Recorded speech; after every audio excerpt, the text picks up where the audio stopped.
born to a teenage mother who was 16 and gave Pierre out for adoption to 2 school teachers from Saskatchewan. He was born in Calgary and raised in Calgary. I was raised in Montreal in French and Spanish.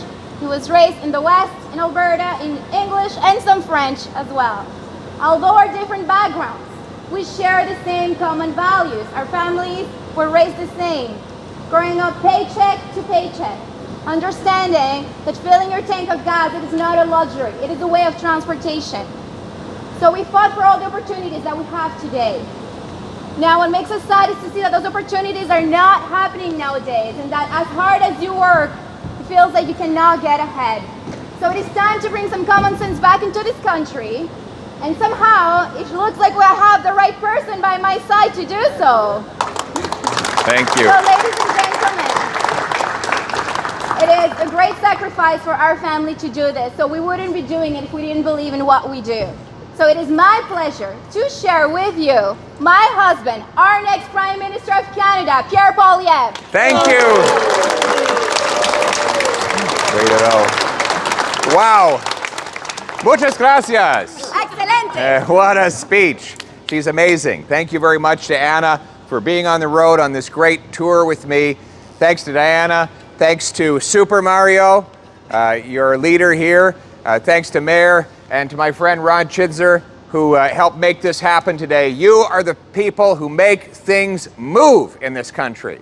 You move the freight onto the plane, off the plane, all the things that arrive on our doorstep and we take for granted. We assume that there was just a pigeon somewhere that dropped it from the sky to land in front of our door or in our Walmart or in our grocery store, without which we could not live. Those are the things that you actually move through this place with incredible efficiency.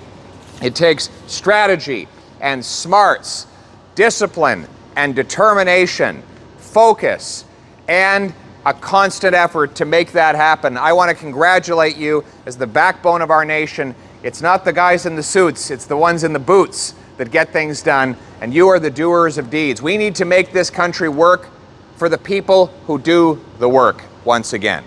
And it certainly isn't working right now. After 8 years of Trudeau, people are going to the food bank to eat, 1.5 million of them. 1 in 5 Canadians are skipping meals because they can't afford the price of food, which has gone up 20% in just 2 years.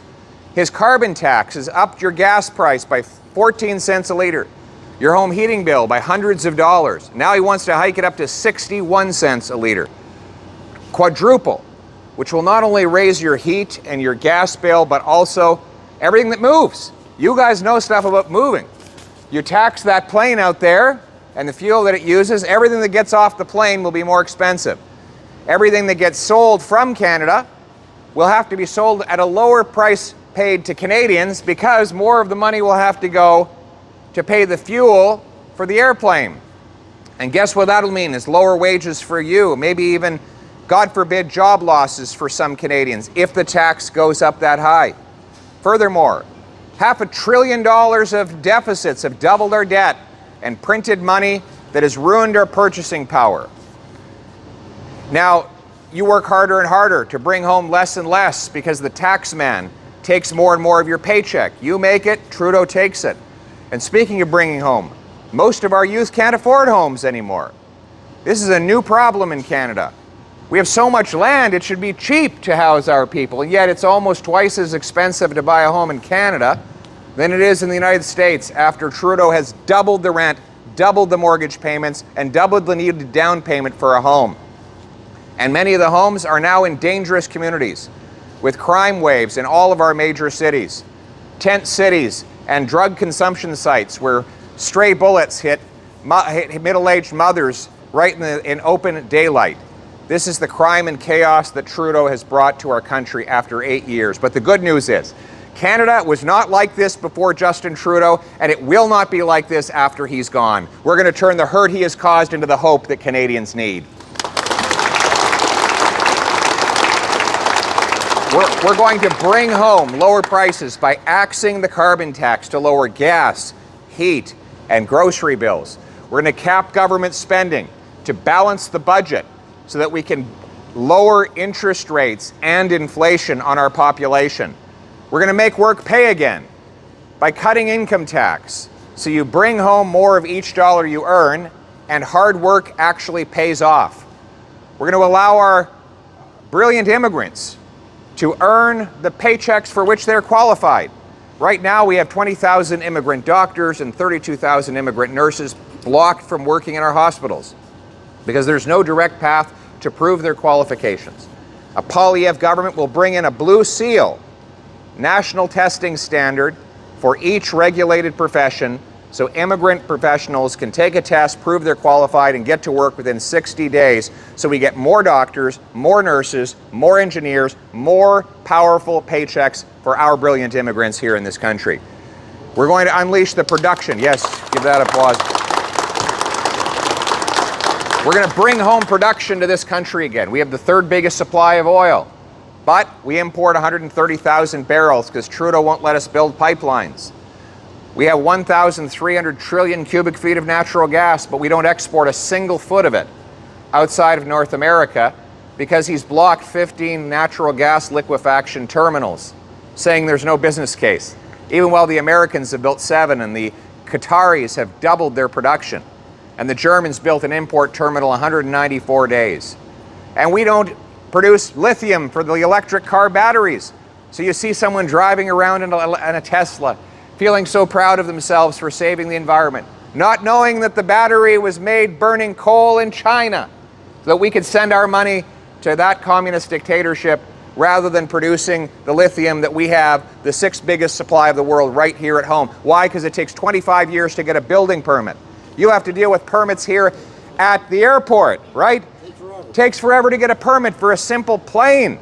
A plane you can fly in the States, you can't get permitted here because of the bureaucratization and the red tape that stops us from doing everything. We're going to stop stopping and start starting when I'm Prime Minister. We will repeal the anti-energy laws, speed up approvals of mines, pipelines, natural gas liquefaction projects, so that we can bring home those jobs and that production to this country and put the money in the pockets of our people for once. Yes, we're absolutely. And we're going to have homes to bring it to. We have the fewest houses per capita in Canada today of any G7 country. That's why costs have doubled. We have more humans than homes. It's very simple. The population is growing by 1 million people a year, and we're building 200,000 homes. Many of them are just small apartments. So we're running out of places for people to live. That's why the prices keep going up, up, and away, even while it's affordable. You go to Niagara, Canada, it costs double what it costs to buy a place 15 minutes away on the American side of the border. That's because we can't build houses in Canada. Too much red tape. The cities block construction. The federal government is forking over billions of dollars to our big cities to build up their bureaucracies that block home building. My message to the cities will be this: they will have to boost home building by 15% per year, or I'm pulling their federal grants. And if they beat that 15% target, I'll give them a building bonus. We're going to require every federally funded transit station have high-density apartments all around it so that our young people can live right next to the bus or train. I'm going to sell off 6,000 buildings and thousands of acres of federal land so that we can build on that property. We can provide the millions of new homes that we need to put roof over our head. Because in this country, home ownership was always a right for anyone who got a job and worked hard, and it will be a right when I'm Prime Minister. You will have a home, you will have a roof over your head. Thank you. And it will be in a safe neighborhood. We've now sacrificed our safety for a radical agenda of catch and release that allows the same violent criminals who commit a crime in the morning to be released by noon. The same 40 criminals were arrested 6,000 times in Vancouver. One city, 6,000 crimes committed by 40 people. But they are released the same day they're arrested because of Trudeau's catch and release bail laws. A Poilievre government will get rid of catch and release and bring in jail, not bail for repeat violent offenders.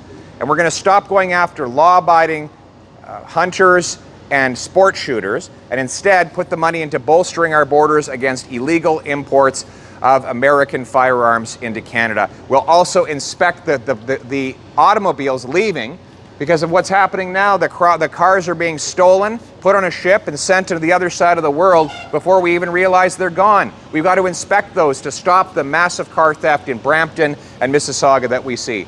We're going to stand on the side of the law-abiding people, bring home safety for our people. That's common sense. Nothing I'm saying is revolutionary here. This is the common sense of the common people united for our common home. Your home, my home, our home. Let's bring it home. Thank you very much. Thank you.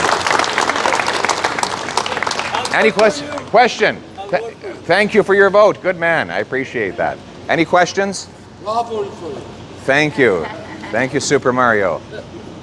Any questions? We're going to do a photo line. All right. No questions. Call an election. I know. We got to get Trudeau out. We are going to get him out. Sooner the better. Yeah. Yeah. Folks, if Absolutely. you just want to come around.